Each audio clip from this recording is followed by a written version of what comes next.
El sol se escondió tras las altas casas de piedra de Calán. Abud miró por la ventana y vio cómo se cerraban los puestos de frutas en las calles abarrotadas y se cargaba la mercancía en los carros tirados por las mulas. Más lejos, en la simétrica plaza central, los sacerdotes calvos se arrodillaban mirando al oeste para ser bendecidos por la noche y rezaban dentro de sus túnicas carmesí. Abud bajó de sus habitaciones por la escalera de caracol labrada en madera blanca. Besó a Alejna en la frente y salió sin prisas, para que la ansiedad no lo hiciera tropezar en los adoquines o con algún vendedor de cerdos retrasado que llenara las calles con los excrementos de sus animales. Dobló por una calle angosta y llegó al cabo de un tiempo a la Rambla, un amplio espacio bordeado de las columnas rosadas del edificio de astrología, al sur, y la balaustrada que separaba la ciudad del mar, al norte. Allí en la costa sin playas, los últimos pescadores cortaban pulpos y esturiones para llevarlos a sus hogares o prepararlos para las ferias del día siguiente. No vio a Jomán por ningún lado. Se apoyó en el borde de la ciudad unos minutos, tratando de no impacientarse, observando las olas suaves que bañaban Calán. Pensaba en Alejna, la dulce Alejna de cabellos cobrizos a quien le había prometido una máscara para el carnaval de la semana de la luna roja. Pensaba en ébano rosa incrustado de rubíes, en oro labrado con rímel de polvo de topacio y pestañas de seda. Ella no aceptaría menos. No aceptaría pasar desapercibida entre la chusma de las iridiscentes calles de Calán. ¿Qué le ofrecería? Como siempre, era un misterio. No era de hombre sabio robar aquel objeto único que todos desean, por más lujoso que fuera, ya que estaba condenado a usarlo en la oscuridad de su hogar. ¿Qué propósito tenía si no podía lucirlo y embellecer las calles? ¿Y qué propósito tenía si cada día no se volvía inesperado? Jomán llegó al rato, apurado y con cierto nerviosismo. Le dio una llave y una advertencia. La torre de aquel tesoro estaba casi vacía, con el capitán rasgado fuera de la ciudad, y nadie dejaba un tesoro en una torre vacía. Al urgirlo, Jomán dijo que quizá aquel sabía que faltaba la llave, lo dejaba a su discreción. Abud se llenó de preocupaciones. No le eran desconocidos los ardides del capitán rasgado, pero confiaba en su propia habilidad. Teniendo una llave, confiaba. Además, Alejna no aceptaría algo digno de la servidumbre si él quería su compañía en la semana de la luna roja. La torre era una buena oportunidad. No es que dudara de su amor, pero tampoco de su amor hacia sus vestidos de seda de gusanos violetas, sus diademas de diamantes y sus perfumes de mirra y sándalo. Sabía que no la tendría en sus brazos si él no tuviera su palacete en el centro o tuviera que trabajar en las plantaciones de tales de su familia con los pies llenos de barro. No la culpaba, así como ella nunca habría huido con él, como en las historias de los bardos, solo por el amor. Él tampoco hubiera abandonado sus habitaciones de mármol rosado y alfombras bordadas en oro para vivir una vida tranquila criando cerdos, predecible y sacrificada. Ambos creían que no había satisfacción en el trabajo, solo en el placer, y siempre le daba a Alejna lo mejor. En aquella ciudad, no merecían otra cosa, pero había aprendido a pensar una cosa a la vez y nunca permitir que el miedo lo corroyese por dentro. Si un ladrón no piensa en el instante, como un todo, perderá de vista los peligros y las oportunidades. La noche era joven. Debía esperar que la negrura se volviera profunda para entrar a la torre.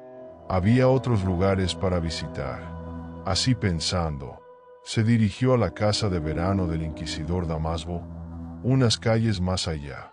Trepó a las terrazas ayudado por los manzanos que enmarcaban la avenida en sus canteros de ónice y corrió por los tejados justo a tiempo para ver a la servidumbre del inquisidor abrir las ventanas y liberar a los papagayos rituales para que defecaran sobre la ciudad antes de volver a dormir en sus jaulas doradas. Era su oportunidad. Entró por la ventana. Nadie había allí en aquel momento, pero las lámparas de aceite ardían. En la luminosa habitación, se sentía desprotegido. Las alfombras de rojo y dorado, con figuras de dioses, las columnatas blancas decoradas con enredaderas de polvo de esmeraldas y las lámparas colgantes de cristal contrastaban con su túnica negra. Abud no perdió tiempo y se acercó a la puerta. El pasillo se oía silencioso. Dióla las 2 vueltas que había visto en un plano robado de la oficina de correos y entró a la habitación del inquisidor. La reconoció por la dócil tigresa que se relamía en el rincón. Esta apenas le dedicó una mirada. En la mesa había una comida fresca, filetes de cocodrilos de pantano, huevas de esturión y, para su asombro, una botella de vino lunar. Una de las pocas que debían quedar y lo último que esperaba encontrar. La tomó sin miramientos y la colocó en su saco, un estómago de buey bordado con arabescos. Se concentró en lo que había venido a buscar. Abrió armarios y cajones. Empezó a impacientarse. Le preguntó a la tigresa, pero ésta apenas se encogió de hombros. Las vitrinas con tallado en lava opalescente cambiaban de color según la ciudad se ennegrecía. Tras las cortinas de seda púrpura, la ciudad de Calán se difuminaba en sombras y sus murmullos se mezclaban con los cantos hacia la diosa Malit. En un armario escondido, encontró una colección de dagas incrustadas en joyas. Tomó 3 de ellas. No vio máscaras. Con el botín en su saco, salió por la ventana y corrió por las cornisas. El cielo hacía rato había perdido el color rosado del atardecer y unas nubes flácidas ocultaban muchas estrellas. Sin embargo, no fue hacia la torre y trepó a los tejados de Calán y sus pies lo llevaron en silencio varias cuadras más allá, donde una melodía llenaba de cuerdas el aire sobre el diálogo de los grillos. En un balcón de hierro se hallaba Salaom, raspando su cítara con armonías dulces. Se descolgó hacia él y saludó a su amigo con un gesto de la cabeza. No lo interrumpió hasta que éste terminara la canción, que se deshacía como miel en sus oídos.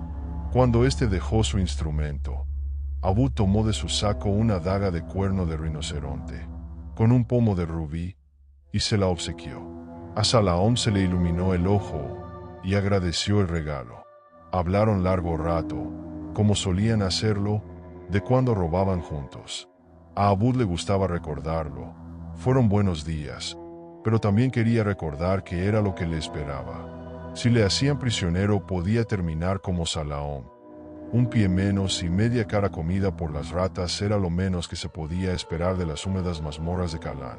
La advertencia que le diera Jomán lo había inquietado en medio de la noche, y la visita a su amigo lo volvería más cauto. No lo disuadiría. En una ciudad como aquella, pensaba, donde las riquezas afloraban en cada esquina, el crimen era dejarse empobrecer. La noche avanzaba. La luna, todavía baja en el horizonte, era ligeramente rosada. En algunos días la luna roja llegaría y las aguas brotarían más dulces e intensas. Las frutas se volverían como caramelos y se podría volver a fabricar vino lunar. Los festines con el alcohol de los dioses llenarían las calles por días. Las gentes tenían oro pronto a gastar, vestidos de terciopelo a estrenar. Eran días prósperos para los ladrones. Abud se despidió y saltó por otras terrazas. Más adelante vio la torre elevándose sobre las murallas del palacio. Saltó unos toldos y llegó a su cara oeste. Trepó hábilmente, con las manos desnudas, por las uniones de la piedra lisa extraída de las canteras submarinas. La brisa era suave y apenas lo incomodaba. En el último piso, entró. No había más luz que la que proveía la luna y lo que veía era un pasillo curvo con las glorias del capitán rasgado tejidas en tapices de seda amarilla. No tardó en escabullirse hacia la habitación cerrada. Utilizó la llave que le diera Jomán y entró. Recordó sus palabras y se dio cuenta de que había sido muy fácil. La habitación era simple y le incomodaba la ventana vidriada que no podía abrirse. Pero había cofres de caoba con herrajes de plata blanca. Se le iluminaron los ojos. Podría llenarse los bolsillos de monedas. Podía agasajar a Alejna por un ciclo y podía despilfarrar en la noche de luna roja, embriagándose de vino lunar como los reyes. Abrió los cofres y se encontró con monedas de madera. Cientos de burlonas monedas de madera. Lo salvó su instinto de ladrón. Mientras se ocupaba de abrir cerraduras, Sus oídos captaban el murmullo de Calán. Unos grillos se callaron brevemente. Unas luciérnagas pasaron por la puerta, como si huyeran. No pensó. Salió por la puerta.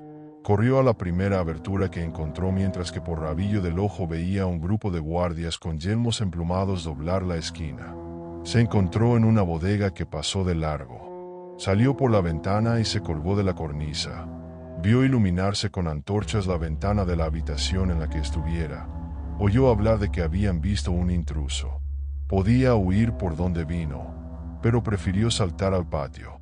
No se iría sin una máscara propia de dioses para la dulce Alejna de cabellos cobrizos.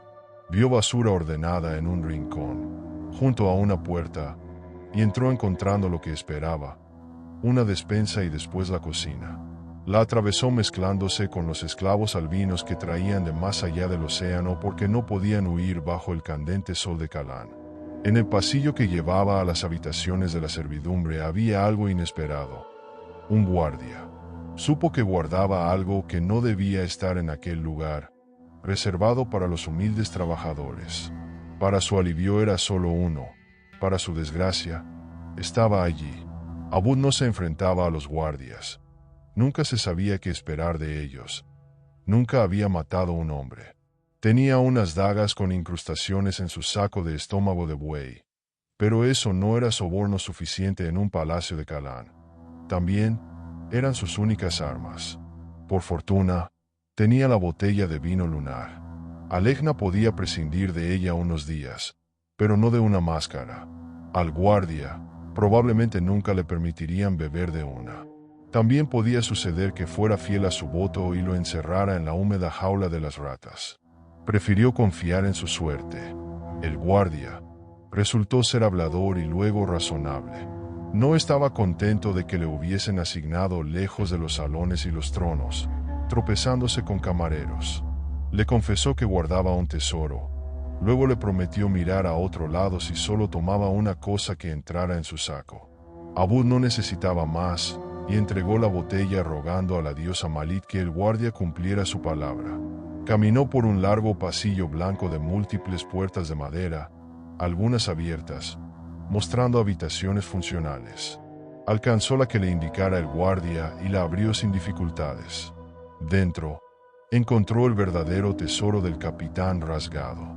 Cofres de caoba con herrajes de oro rojo y monedas centellantes, perlas profundas, estatuas de mármol con las figuras de las esfinges de los 7 desiertos, finas alfombras, humeantes inciensos y vestidos de las más exóticas telas. Se centró en ellas, buscando lo que ansiaba. Pero el capitán rasgado también guardaba sus mascotas. Oyó caer unas monedas. En otra esquina temblar una vasija sobre su pedestal. Sacó su daga incrustada, sin saber qué esperar, dispuesto a enfrentarse a lo que fuera. Por el suelo se arrastraba una serpiente tornasolada de los pantanos del delta. El animal tendría el largo de 2 hombres y tenía hambre de carne. Abud no intentó huir. Se movió lentamente, pero cada vez que intentaba tomar algo, la serpiente le decía que no con la cabeza. Finalmente atacó. Abud pudo frenarla un instante sacudiendo una de las lámparas de aceite, y así esquivar su primer abrazo, pero le faltaba la habilidad que tenía el animal. Cuando la serpiente empezó a enredarse en su cuerpo, se aseguró de levantar los brazos para tenerlos libres. Sintió que la túnica negra se le desgarraba y luego que sus costillas se le clavaban y le faltaba el aire. No perdió tiempo. Jadeando, usó la daga incrustada y abrió un tajo todo lo largo que pudo en el lomo de la bestia. Esta se soltó y se retorció sobre las alfombras, desangrándose, hasta que quedó quieta y sus escamas tornasoladas se opacaron. Al recobrar el aliento, le bastó revolver los vestidos para encontrar una caja con una blanca máscara de ninfa con cuernos de lapislázuli que era todo lo maravillosa que había deseado. La guardó en el saco y abrió la ventana, para que así pensaran que había entrado por allí y hacerle un favor al guardia. Dudó un momento, pero prefirió volver por donde vino, el camino conocido. El guardia lo miró de arriba a abajo, como si estuviera sorprendido de que no lo hubieran devorado. Le ordenó que se marchase, prometiéndole cortarle las orejas si lo volvía a ver. Abud no se despidió y se esfumó al patio lo más rápido que pudo. Trepó la muralla y luego el techo vidriado del invernadero, donde se arrastraban enredaderas rosadas y volaban abejas mieleras. Siguió trepando por las casas aledañas. El tiempo se había agotado. La noche perdía su profundidad cuando la estrella de Aledien subía por el horizonte y de los templos de los sacerdotes calvos de túnicas carmesí soltaban al cielo globos de papel impulsados por llamas rosadas. Se apuró por los tejados, donde alargaba su sombra, hasta que se alejó lo suficiente de la torre.